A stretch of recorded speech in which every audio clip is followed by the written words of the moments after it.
محبت اور نفرت انسان کی زندگی کا حصہ ہے، لیکن ہمارے معاشرے کے اندر اگر محبت کی جاتی ہے تو وہ بھی اندھی کی جاتی ہے، اور اگر نفرت کی جاتی ہے تو اس کا بھی کوئی معیار نہیں ہے۔ اگر ہم کسی سے پیار کرتے ہیں، محبت کرتے ہیں، تو وہ پھر وہی جناب میرا عشق بھی تو، میرا پیار بھی تو، میرا یار بھی تو، میرا جند بھی تو، میری جان بھی تو، میرا کعبہ قبلہ مصحف تے ہر شے ہی تو، ہر چیز بس تو ہی تو ہے۔ اور اگر ہم نفرت کرتے ہیں تو نفرت کے اندر بھی ہم اتنا اپنے آپ کو گرا دیتے ہیں کہ وہ کہتے ہیں کہ جناب everything is fair love and war, محبت اور نفرت میں ہر چیز جائز ہے، جو مرضی کرو، نفرت میں جو مرضی کرو، پھر کوئی معیار ہمارا نہ نفرت کے اندر ہے نہ محبت کے اندر ہے۔ اب رسول اللہ صلی اللہ علیہ وسلم نے بھی دیکھا نا، محبت بھی کی ہے، نفرت بھی کی ہے۔ محبت کے اندر بھی آپ صلی اللہ علیہ وسلم نے معیار کو برقرار رکھا، اور نفرت کے اندر، دشمنی کے اندر بھی نبی علیہ الصلوۃ والسلام نے ایک معیار برقرار رکھا۔ دشمن بھی اس بات کو ماننے پر مجبور ہو گئے کہ واقعی اس چیز کا نام نفرت ہے۔ آپ دیکھیں نا، رسول اللہ صلی اللہ علیہ وسلم کی 13 سال مکے کے اندر کیا معاملات چلتے رہے۔ 13 سال شیب ابی طالب کا مسئلہ بنا، آپ کی بیٹیوں کو طلاق ہوئی، پھر آپ صلی اللہ علیہ وسلم کو اخیر وَإِذْ يَمْكُرُ بِكَ الَّذِينَ كَفَرُوا لِيُثْبِتُوكَ أَوْ يَقْتُلُوكَ أَوْ يُخْرِجُوكَ وَيَمْكُرُونَ وَيَمْكُرُ اللَّهُ۔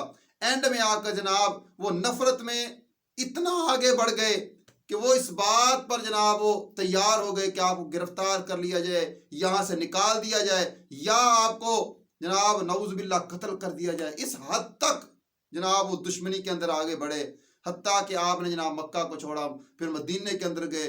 87 جنگیں نبی علیہ الصلوۃ والسلام نے، جناب یہ جو 10 سال کا عرصہ تھا مدینے کے اندر، 87 جنگیں جناب، اس حد تک جناب، جنگ بدر، جنگ احد، جنگ خندق۔ اب آپ صلی اللہ علیہ وسلم دیکھ لیں، ابو سفیان جو تھے ان کی بیٹی آپ صلی اللہ علیہ وسلم کے گھر کے اندر تھی، ٹھیک ہے نا، اور اسی طرح ابو بکر صدیق کے والد جناب آپ دیکھ لیں، وہ جناب دوسری سائڈ کے اوپر تھے۔ تو ہمیں یہ دعا کرنی چاہیے کہ ہمیں اگر یعنی کوئی دشمن بھی ملے تو وہ بھی ظرف والا ملے، وہ بھی جناب بد نسلہ اور کم مسئلہ نہ ہو، اور اسی طرح اگر ہم محبت کرنے والے بنے اور اگر دوست ہمیں ملے تو وہ بھی نسلی ملے، وہ بھی اصلی ملے، وہ بھی جناب اعلیٰ ظرف کا مالک ہونا چاہیے۔ لیکن آج ہمارے معاشرے کے اندر اگر ہم دیکھتے ہیں تو ہم جب دشمنی کرتے ہیں تو اتنا حد سے آگے بڑھ جاتے ہیں کہ ہم واپسی کا راستہ ہی بند کر دیتے ہیں، اور جناب محبت کرتے ہیں تو اس انداز سے کرتے ہیں کہ اللہ معاف کرے، بس اس کی بھی کوئی حدود اور قیود نہیں ہوتی۔ اب رسول اللہ صلی اللہ علیہ وسلم کی ذات مبارکہ کو آپ دیکھ لیں، اللہ اکبر، ابو سفیان کو دیکھ لیں، نبی علیہ الصلوۃ والسلام کی ان کے ساتھ دشمنی، 8 سال جنگیں ہوتی رہی ہیں، لیکن آپ صلی اللہ علیہ وسلم نے ان کے ساتھ جناب اینڈ کے اندر آپ دیکھ لیں، جب وہ تبدیل ہوئے، مکے کو جب آپ فتح کر رہے ہیں تو آپ صلی اللہ علیہ وسلم نے اسی کے گھر کو جناب امن کا وہ بنا لیا۔ اور اسی طرح جناب یہ بھی ابو سفیان جو تھے، یہ بھی حالانکہ دشمن تھے، جنگ بدر کے اندر کافروں کے 70 جناب قتل ہوئے تھے اور 70 گرفتار ہوئے تھے، اور اسی طرح جنگ احد کے اندر مسلمان شہید ہوئے تھے، ٹھیک ہے نا۔ حضرت حمزہ رضی اللہ تعالیٰ عنہ کے ساتھ کیا سلوک نہیں کیا تھا، ان کا جناب کلیجہ جناب کر کے، ان کا سینہ کر کے، اور اس کے بعد جناب یعنی ان کی آنکھیں، ان کے کان، ان کا سر، اس حد تک جناب یہ دشمنی تھی۔ لیکن دشمنی کے اندر بھی ان لوگوں نے اپنے ہوش کو سنبھال کے رکھا۔ آپ دیکھ لیں جناب، جب یہ ابو سفیان کیسر کی جو اس وقت بادشاہ تھا، دنیا کا سپر پاور جس کو کہتے ہیں، اس کی بارگاہ کے اندر جب اس کے دربار کے اندر کھڑا ہوا تھا، اس نے نبی علیہ الصلوۃ والسلام کے بارے میں باتیں پوچھی تو یہ کہتے ہیں میں چاہتا تو جھوٹ بول سکتا تھا۔ دشمن تھے یہ اس وقت، ان کی اس وقت جناب آپس کے اندر جیسے ہوتے ہیں نا، 2 پہلوان میدانوں کے اندر کھڑے ہوئے تھے، لیکن دشمنی کی بھی کوئی جناب کوئی سچویشن ہوتی ہے، کوئی انتہا ہوتی ہے، کوئی اس کے رولز ہوتے ہیں، ٹھیک ہے نا۔ آج کا جو دشمن ہے ضروری نہیں ہے کہ وہ آپ کا ہمیشہ ہی دشمن رہے، ہو سکتا ہے دوست بن جائے آپ کا بعد میں۔ اور جو آپ جس سے آپ محبت کرتے ہیں، جس کو آپ جناب میرا عشق بھی تو، میرا دین بھی تو، میرا ایمان بھی تو، میری کعبہ کا جناب مصحف تے ہر چیز بھی تو، جس کو آج آپ سب کچھ قرار دے رہے ہیں، ہو سکتا ہے کل آپ کا جناب سب سے بڑا دشمن وہ، آپ اس کو سب کچھ اپنا جناب دکھا دیں اور سب کچھ جناب ظاہر کر دیں، کل کو جناب وہی آپ کو دشمن بن کے سب سے بڑا آپ کو نقصان دینے والا بن جائے۔ یہ منافقین کیا تھے، ٹھیک ہے نا جی. تو ایک حد جو ہے ہمیں مقرر کرنی چاہیے.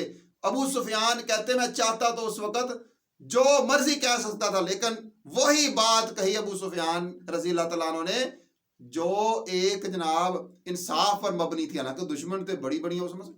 تو آج جب میں ٹی وی کھول کے دیکھتا ہوں، آج ہمارے دیکھنا جی یہ ووٹ آف کانفیڈنس کا سسٹم چل رہا ہے، نون جیم کاف دال پی پی. آج ہمارے سیاستدانوں کا سسٹم آپ دیکھ لیں.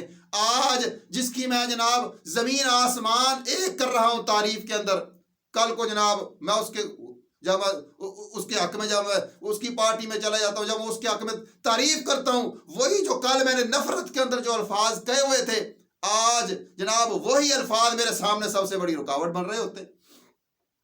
تو ہمیں اسی طرح جناب آپ دیکھ لیں، یہ میاں والی کے اندر آپ سسٹم دیکھ لیں، اللہ معاف کرے، بیٹی سے نفرت کی انتہا. 5 سال کی بچی ہے، اس کو جناب 5 فیر مار کے 5-6 دنوں کی بچی تھی، وہ میاں والی بچی پیدا ہوئی ہے، بیٹی سے نفرت ہے جناب، اٹھا اور اٹھ کے جناب اس کو 5 فیر مار دی. یہ کیا معیار ہوا مسلمان کا جناب؟ اللہ فرماتے ہیں لِيَهْلِكَ مَنْ هَلَكَ عَنْ بَيِّنَةٍ وَيَحْيَىٰ مَنْ حَيَّ عَنْ بَيِّنَةٍ. اور زندہ رہو دنیا کے اندر دلیل کے ساتھ، انصاف کے ساتھ، ٹھیک ہے نا. اس کا کوئی معیار ہونا چاہیے زندگی کا. اور اگر تم مرو تو پھر بھی تمہیں جناب ایک معیاری انداز سے موت آنی چاہیے آپ کو. ہم جناب نہ ہماری زندگی کو معیاری ہے، نہ ہماری موت ہماری معیاری ہے. غیر معیاری آج ہماری جناب ہر چیز ہی غیر معیاری ہو چکی ہے. نفرت کے اندر بھی معیار ہونا چاہیے، محبت کے اندر بھی معیار ہونا چاہیے، ٹھیک ہے نا. اگر ہم ان چیزوں کے اندر خیال نہیں کریں گے تو بالکل اللہ معاف کرے ہمارا سسٹم خراب ہی خراب ہوتا چلا جائے گا. اللہ تعالی ہمیں ہر کام معیاری کرنے کی توفیق عطا فرمائے.